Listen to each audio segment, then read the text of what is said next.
Hello പ്രിയപ്പെട്ട എല്ലാ മനുഷ്യരോടും ഒരുപാട് സ്നേഹം. ഞാൻ 2-3 ദിവസമായി കണ്ടിട്ടല്ലേ. എൻ്റെ അമ്മയുടെ കുഞ്ഞമ്മയുടെ മോള് മരണപ്പെട്ടു. കുഞ്ഞമ്മയ്ക്ക് സുഖമില്ലാതെ ഇരുന്നതാണ്. പക്ഷേ അറ്റാക്കും കൂടെ വന്നിട്ട് കുഞ്ഞമ്മ മരണപ്പെട്ടു. അപ്പോൾ അതുകൊണ്ടാണ് ഞാൻ വീഡിയോ ചോറ്റുപാത്രം ഇടാതിരിക്കുന്നത്. അപ്പോൾ നമുക്ക് ഇന്നൊരു വീഡിയോ എടുക്കാം. നമ്മൾ നാരങ്ങ അച്ചാറും മാങ്ങ അച്ചാറും ഉണ്ടാക്കാനുള്ള തകൃതിയായ ജോലിയിലാണ് മാമിയും ചേച്ചിയും. അതിനിടയ്ക്ക് ചേച്ചിക്ക് പെട്ടെന്ന് പനി വന്നു. അങ്ങനെ വളരെ ടെൻഷനായിരുന്നു. അങ്ങനെ നല്ലെണ്ണ ഒഴിച്ചു, കടുക് വറുത്തു. അതിലേക്ക് നമ്മുടെ നൈമിത്രയുടെ സ്പെഷ്യൽ മസാലക്കൂട്ട് ചേർത്തു. എന്നിട്ട് നല്ല കാശ്മീരി മുളകും കടുക് പൊടിയും ഉപ്പാണ് ആ വെള്ള കളർ കേട്ടോ. ഉപ്പെന്ന് പറഞ്ഞാൽ നമ്മുടെ പരലുപ്പ് വറുത്ത് പൊടിച്ചതാണ്. നിങ്ങളിതെന്ത് രീതിയാണെന്ന് ചോദിക്കും. ഇതേ കായമാണ്. ഞാൻ പറഞ്ഞല്ലോ, നമ്മൾ കല്ലമ്പലത്തിൽ നിന്നാണ് കായം വാങ്ങിക്കുന്നത്. അവരിങ്ങനെ കവറുകളിൽ 100 ഗ്രാം ആക്കിയാണ് തരുന്നത്. അതാണ് നമ്മൾ ചേർക്കുന്നത് കേട്ടോ. നല്ല കായമാണ്. അപ്പോൾ നമ്മളിങ്ങനെ ചെയ്യുകയാണ്. അപ്പോൾ കുഞ്ഞമ്മയുടെ ചടങ്ങൊക്കെ ഇന്നലെ കഴിഞ്ഞു. അപ്പോൾ അമ്മ ഇന്ന് വന്നു. പിന്നെ അതുകൊണ്ട് അങ്ങനെ വിഷമം തന്നെ. സത്യം എന്ന് പറഞ്ഞു കഴിഞ്ഞാൽ നമ്മളിങ്ങനെ നിരന്തരം ആ കുഞ്ഞമ്മയുമായിട്ട് കാണുന്നില്ല എങ്കിലും വളരെ സ്നേഹമുള്ള കാണുമ്പോൾ നന്നായിട്ട് കാണാൻ വേണ്ടുന്നൊരു കുഞ്ഞമ്മയായിരുന്നു. അപ്പോൾ കുഞ്ഞമ്മയ്ക്ക് വേണ്ടി നിങ്ങളെല്ലാവരും പ്രാർത്ഥിക്കണം കേട്ടോ. കുറച്ച് വിനാഗിരി, കുറച്ച് തിളച്ച വെള്ളവും ഒക്കെ ഒഴിച്ചാണ് ഇതിനെ ഇളക്കിയെടുക്കുന്നത് കേട്ടോ. അപ്പോൾ നമ്മുടെ മസാല റെഡിയാക്കുകയാണ്. എന്നിട്ട് നമുക്ക് തണുപ്പിക്കണം. തീ ഓഫ് ചെയ്ത് തണുപ്പിച്ച് പിന്നെ അങ്ങനെയൊക്കെയാണ് നമ്മൾ ഭയങ്കര തിളപ്പിച്ച് തണുപ്പിച്ചൊക്കെയാണ് ചേർക്കുന്നത് കേട്ടോ. മാങ്ങ നമ്മൾ ഇങ്ങനെ അരിഞ്ഞിട്ടാണ് ഇന്നിട്ട് കൊടുക്കുന്നത്. മാങ്ങ നമ്മൾ കുറച്ച് വലുതായിട്ട് അരിഞ്ഞിട്ട് കൊടുക്കുകയാണ്. കടുക് മാങ്ങ രീതിയിലല്ല, കുറച്ച് വലുതായിട്ട് അരിഞ്ഞിട്ടാണ് ഇട്ട് കൊടുക്കുന്നത്. മാങ്ങ അച്ചാറായിട്ട് ഇടുകയാണ്.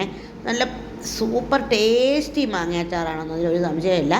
നിങ്ങൾക്ക് വേണമെങ്കിൽ നിങ്ങൾ ഇതേപോലെ ഉണ്ടാക്കി നോക്കൂ കേട്ടോ. ഇതേപോലെയും ഉണ്ടാക്കി നോക്കൂ എന്ന് പറയുന്നു. നിങ്ങളിപ്പോൾ പല രീതിയിലായിരിക്കും ഉണ്ടാക്കുന്നത്. നമുക്ക് പല രീതിയിലുണ്ടാക്കാം. പക്ഷേ ഈ രീതിയിലും ഉണ്ടാക്കാം. നമ്മൾ മഞ്ഞൾപ്പൊടി ചേർക്കാറില്ല, വെളുത്തുള്ളി ചേർക്കാറില്ല. അങ്ങനെയാണ് നമ്മളുടെ മാങ്ങ അച്ചാർ. അപ്പോൾ ഈ സംഭവമൊക്കെ വീട്ടുകളിൽ ഉണ്ടാക്കുന്നവർക്ക് ചേർത്ത് വെക്കാം, പ്രശ്നമൊന്നുമില്ല കേട്ടോ.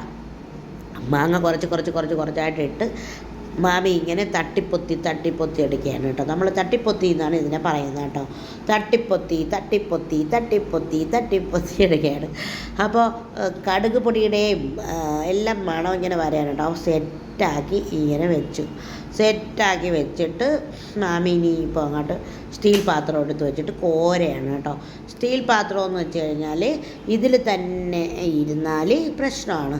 അപ്പോൾ അതുകൊണ്ട് നമ്മൾ സ്റ്റീൽ പാത്രത്തിലാണ് കോരുന്നത് കേട്ടോ. അത് കഴിഞ്ഞ് നമ്മൾ നാരങ്ങ അരിഞ്ഞ് ഉപ്പിട്ട് വെച്ചിരിക്കുകയാണ്. അത് എന്നിട്ട് നമ്മൾ ആ പാത്രത്തിൽ തന്നെ നമ്മൾ നല്ലെണ്ണ ഒഴിച്ച് കടുക് പൊട്ടിച്ച് വെളുത്തുള്ളി ഇട്ടു, ഇഞ്ചി ഇട്ടു. അങ്ങനെ ഒരു സംഭവം. നാരങ്ങയ്ക്ക് കുറച്ച് വെളുത്തുള്ളി ഇഞ്ചി ഇടും കേട്ടോ. ഞാൻ പറഞ്ഞിട്ടുണ്ടല്ലോ, നമ്മളുടെ രീതിക്കുള്ള ഒരു അച്ചാറാണ് കേട്ടോ.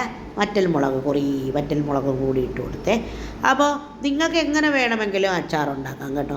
ഞാൻ കഴിഞ്ഞ ദിവസം അറ്റ്ലസിനെ കുറിച്ച് പറഞ്ഞിരുന്നില്ലേ, കടയ്ക്കലുള്ള അറ്റ്ലസിനെ കുറിച്ച്. അപ്പോൾ അതിനെക്കുറിച്ച് ഞാൻ നാളെ വീഡിയോയിൽ വിശദമായി പറയാം കേട്ടോ. അവർ ഭയങ്കരമായിട്ട് ക്ഷമാപണമൊക്കെ പറഞ്ഞിട്ടുണ്ട് സ്റ്റാഫൊക്കെ. അപ്പോൾ നമ്മൾ അതുകൊണ്ട് തന്നെ ഞാൻ അതിനെക്കുറിച്ച് വിശദമായി നാളെ പറയാം കേട്ടോ. നാളെ ഞാനൊരു വീഡിയോ ചെയ്യാം. അത് വേറൊരു വീഡിയോ ആയിട്ട് ചെയ്യണമെന്ന് വിചാരിക്കുന്നു.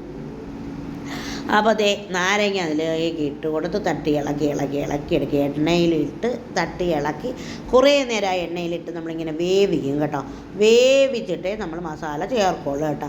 അതുകൊണ്ടാണ് ഞാൻ പറയുന്നത്, എപ്പോഴും നമ്മളെ രീതിക്കാണ് ചെയ്യുന്നതാണ് കേട്ടോ. നാരങ്ങ അരിഞ്ഞ് നല്ലപോലെ വേവിച്ച് തന്നെ എടുത്ത് കേട്ടോ. അരിഞ്ഞ് ഉപ്പിട്ട് വെച്ചിരിക്കുമ്പോൾ നാരങ്ങ അങ്ങ് സെറ്റാവുമായിരുന്നു, അങ്ങ് പോളി മാസമാവും. ഉപ്പാണ്, കുറച്ച് ഉപ്പ് ഇട്ട് കൊടുത്തു. ഉപ്പ് കുറവാണ്, പുളിപ്പ് അനുസരിച്ചിട്ട് ഉപ്പ് കുറവായിരിക്കും കേട്ടോ. പിന്നെ എല്ലാവരും ചോദിക്കും വിനാഗിരി നിങ്ങൾ ചേർക്കാറുണ്ടോ എന്ന്. വിനാഗിരി ചെറിയ അളവിലാണ് നമ്മൾ ചേർക്കുന്നത് കേട്ടോ. അപ്പോൾ നമ്മുടെ അച്ചാറുകളെന്ന് പറയുമ്പം അസിഡിറ്റി ഉള്ളവർക്ക് കഴിക്കാൻ പറ്റുമോ എന്നൊക്കെ ചോദിക്കുന്നുണ്ട്. അസിഡിറ്റി ഉള്ളവർക്കും കഴിക്കാം, എല്ലാവർക്കും കഴിക്കാം കേട്ടോ. അപ്പോൾ നമ്മൾ എല്ലാവിധ സംവിധാനങ്ങളും ഒരുക്കി നമ്മളിങ്ങനെ സെറ്റപ്പാക്കി എടുക്കുകയാണ് കേട്ടോ. അടിപൊളിയാക്കി നമ്മൾ ഇവിടെ ഇങ്ങനെ എടുക്കുന്നു. മസാലകളെല്ലാം ചേർത്തിരിക്കുകയാണ്.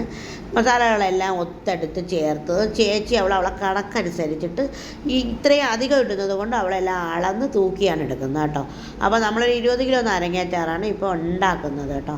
അപ്പോൾ അതുകൊണ്ട് തന്നെ നമ്മൾ അങ്ങനെയാണ് ഇതിൽ ചേർത്ത് കൊടുക്കുന്നത് കേട്ടോ. അപ്പോൾ ഇങ്ങനെ ചേർത്ത് നമ്മളിതിനെ ഇങ്ങ് സെറ്റപ്പാക്കി പോളിയാക്കി എടുക്കുകയാണ് കേട്ടോ. അപ്പോൾ ഇളക്കി ഇളക്കി ഇളക്കി ഇളക്കി ഇളക്കി ഇളക്കി എടുക്കുക. അപ്പോൾ എല്ലാവരും വീഡിയോ കാണുന്നവർ സപ്പോർട്ട് ചെയ്യുകയും കൂടെ നിൽക്കുകയും ഒക്കെ ചെയ്യണം കേട്ടോ. അപ്പോൾ ഇത് കായൊക്കെ ഇട്ട് ഇളക്കി മറിക്കുകയാണ് കേട്ടോ. പോളി മാസാണ്. അപ്പോൾ അവരവർ തന്നെ ഉണ്ടാക്കിയിട്ട് അവരവർ തന്നെ പോളി മാസാണെന്ന് പറഞ്ഞാൽ എങ്ങനെ ഇരിക്കുമെന്നൊക്കെ അല്ലേ. അതെ, പോളി മാസ് ആയിട്ടാണ് നമ്മളിപ്പോൾ ഇത് എല്ലാം ചെയ്യുന്നത് കേട്ടോ. നാരങ്ങ സെറ്റായിട്ടുണ്ട്. തിളച്ച വെള്ളമൊക്കെ കുറച്ച് കുറച്ചായിട്ടൊക്കെ ഒഴിച്ചു കൊടുത്ത് നമ്മളിങ്ങനെ സെറ്റാക്കി എടുക്കുകയാണ്. എല്ലാം കൊണ്ടും പോളി മാസാണ് കേട്ടോ. അടിപൊളി നാരങ്ങ അച്ചാറായിട്ടാണ് നമ്മളിപ്പോൾ എടുത്തിരിക്കുന്നത് കേട്ടോ. അപ്പോൾ അതേ ഇങ്ങനെ റെഡി ആയിട്ടുണ്ട്. ഞാൻ പിന്നെ വോയിസ് ഓവർ ചെയ്തത് കൊണ്ടാണ് ഞാൻ ആ അച്ചാർ ഇങ്ങനെ ഇളവി ഞാനാണപ്പോൾ പിടിച്ചെങ്കിലും അച്ചാർ ഇങ്ങനെ ഇളവി വരുന്നതൊക്കെ ഇങ്ങനെ നോക്കി അതിലിങ്ങനെ വ്യാപൃതയായിരിക്കുകയാണ് കേട്ടോ. അപ്പോൾ ഇത് തണുക്കണം. അപ്പോൾ ഇന്ന് ഒരുപാട് നാരങ്ങ അച്ചാറിൻ്റെ ഓർഡറുണ്ട്. അപ്പോൾ ഒരു കാര്യം എടുത്തു പറയാവേ, നാരങ്ങ അച്ചാറിന് 250 ഗ്രാമിന് 70 രൂപയാണ്. ഈ നാരങ്ങ അച്ചാറിന് മാർക്കറ്റിൽ 5 കിലോ നാരങ്ങ അച്ചാറിന് 180-200 രൂപയ്ക്ക് കിട്ടും. എൻ്റെ പൊന്നേ, നിങ്ങൾ ഹോട്ടലുകാരായാലും ആരായാലും നിങ്ങൾ ഈ നാരങ്ങ അച്ചാർ മേടിച്ച് കൊടുക്കരുത്.